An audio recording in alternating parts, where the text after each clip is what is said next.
Hello and welcome to the Tanners. Bit of an impromptu vlog this one.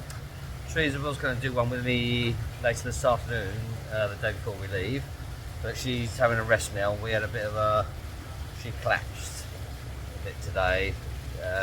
Last couple of days being a bit more hectic, a bit more stressful, getting the house signed and things like that. So I think it's just the stress, and we're out today with January again, and we went to Mama Mary's. I think it's a spiritual, Catholic spiritual place.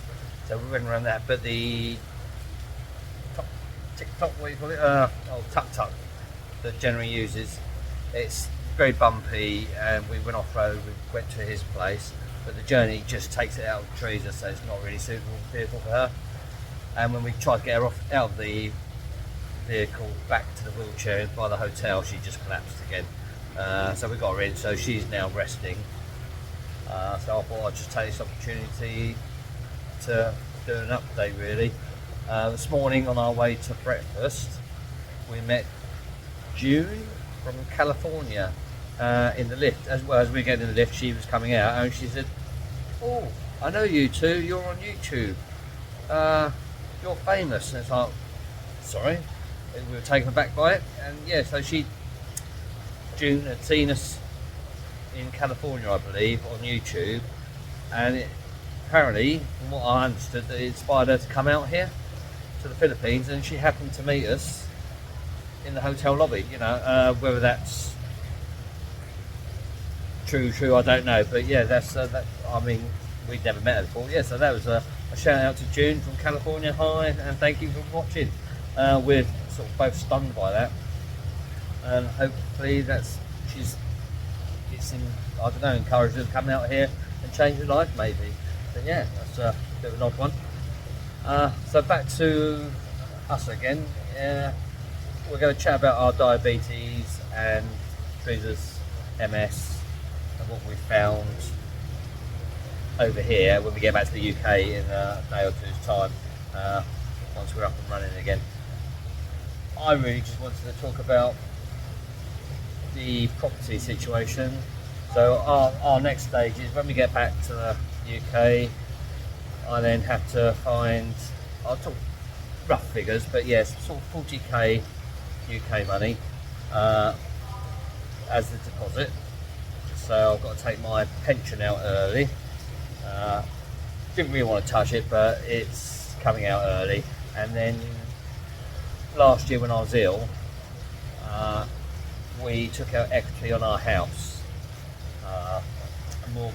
a lifetime mortgage they can pass it. There's 3 or 4 variants of equity. We chose that one. We took a good chunk of money out of our house. That paid off our mortgage, paid off a few debts, and we had a nice chunk of money left in the bank account. We then used some of that to fund this trip, because I couldn't afford it otherwise.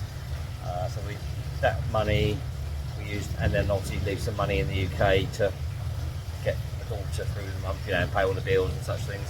So when we get back, we've still got a nice chunk of money. I'm going to take another chunk out, again about 20,000 out of that, to pay for the deposit. So we'll have most of my pension drawn early, lump sum, tax free, plus a chunk of money from the equity. That's going to pay the deposit.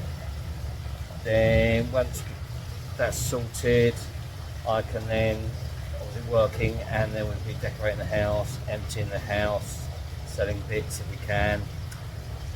Teresa's going to have to go through her amount of stuff that she's got. She's going to have to get rid of quite a chunk of tat, as I call it. Yeah, and then we'll get the house down to bare bones, decorate it, put it on the market. I'm hoping that'll be done by July, August. Put it on the market, whether it be through Purple Bricks or WeBuyAnyHouse.com or through our local estate agents. We'll see what's the best option for us. I'm then on a trip for a couple of weeks, just over 2 weeks, with Tim and Paul, travelling around Spain. Yeah, sounds like an exciting lifestyle I have. I've never been, it's never been like this before, believe me. So with, once we get back, and that's the end of September, I think we get back on that. I would like to then be able to say, right, call our agent over here. I'm not going to say names again just yet. She's going to hopefully find us a place to live come sort of late October, November, December time. A place to rent in either Dumaguete here, I say we love it here, or possibly Valencia further inland, which I think is probably the better option for us. We can live there sort of 8 months to a year, get acclimatised, because it's a little bit cooler in Valencia, a little bit rainier I believe, and that will probably help us acclimatise a bit better than straight to Dumaguete. But what another concern is, when we do arrive here, say the end of the year, I won't have a car or any way of doing the shops and things like that and getting trees around, so we might have to stay somewhere that's a little bit more built up so I can get the daily shop or weekly shop by walking if necessary. Looked at getting a car, Toyota Aygo or something like that, I think it's called, yeah, like a 1 litre automatic. It's just under £10,500 on the road. That's brand new, 1 litre automatic. And we can get our little wheelchair in it, and that's fine. So apparently you can buy one, but it can take a month to arrive. But once you've done that and you send the registration off, that can take up to 3 months, I believe, the registration to come through. But apparently you are allowed, I spoke to the Toyota dealer, you are allowed to actually drive the car in the area, sort of like Zambuquita, where we hope to be moving into, Valencia, Sibulan area and Dumaguete area. So that's what I understand. And then you have pretty comp insurance included in that as well. I believe you have to re-register it every 3 years or something like that. So yeah, which is only a few £100. Yeah, so we've got to decide where we want to rent for a year. While once we've arrived, we can then ask the developer. We can give them the next stage of money, 25% roughly.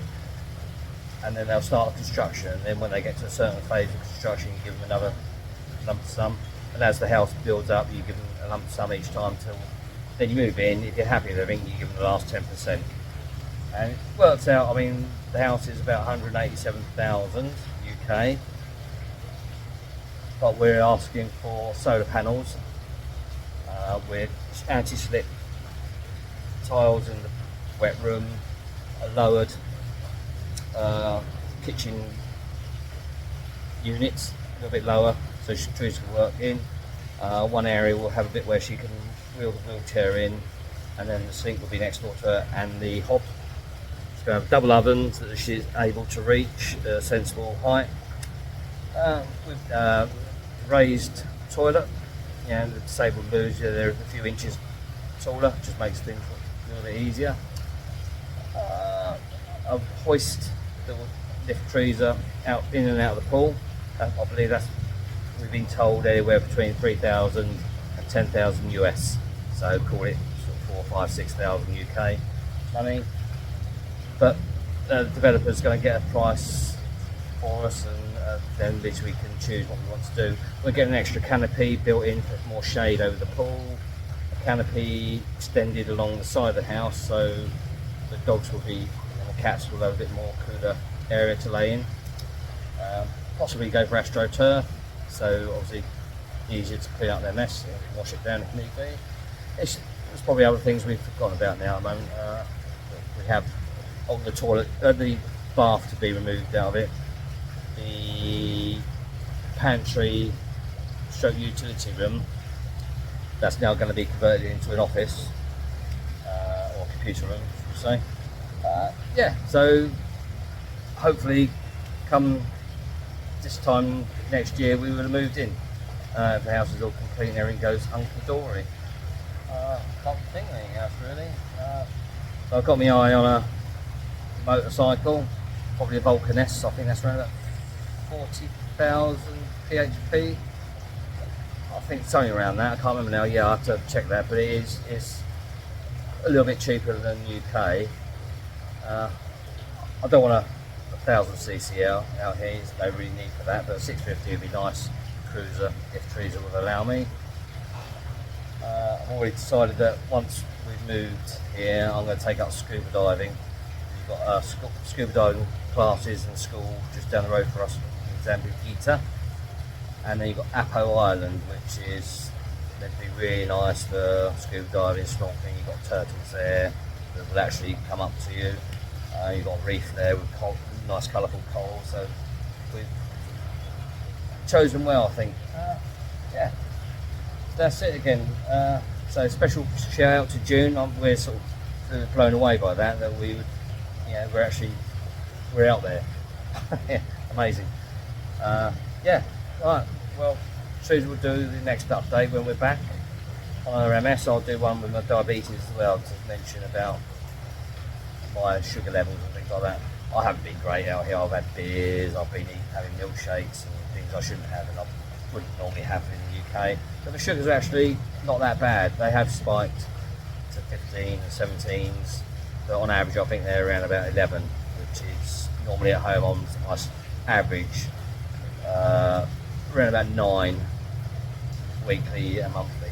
So it is going to be a bit higher until we sort our own, and we have been eating out every day, once or twice a day. Must admit, our appetite is a lot less than when we at home. It's probably the heat, but we definitely do eat less out here. One final look from the pool. Yeah, so there's the sea, and Secures over there somewhere. A little bit cloudy today, which is nice. And then you got the mountains over in the background. And Valencia's up there somewhere, at the bottom of those hills somewhere.